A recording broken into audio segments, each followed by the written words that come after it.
Hoje a gente tem muita informação sobre tudo, sobre todos, sobre coisas, sobre clima, sobre tudo e um volume de informação muito grande, né? E isso às vezes leva a gente a pensar que a gente vive na era da informação, que por sua vez leva a gente a acreditar que a informação é uma riqueza, é um valor. Então quem mais tem informação, mais tem poder, mais tem riqueza, né?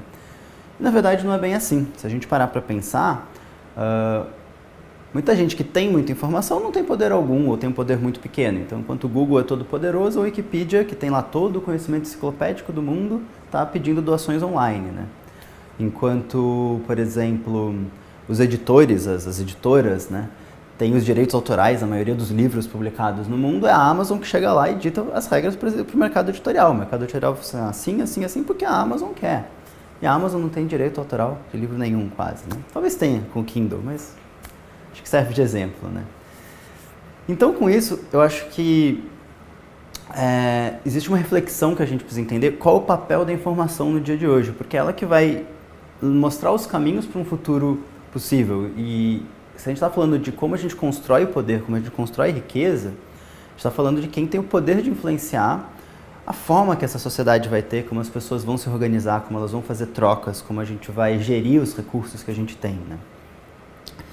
Então eu uso muito uma ideia que é de um filósofo chamado Luciano Floridi, que fala que a informação ela só faz sentido se ela está numa relação entre perguntas e respostas.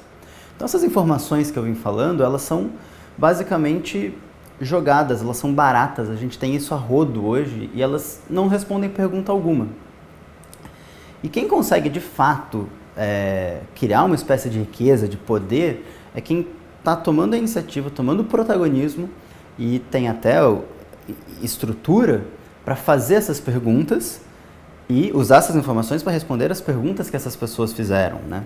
Então, quando eu uso exemplos de algumas empresas grandes, elas conseguem organizar a informação, ter o poder de propor a pergunta que mais interessa aos interesses dela, né?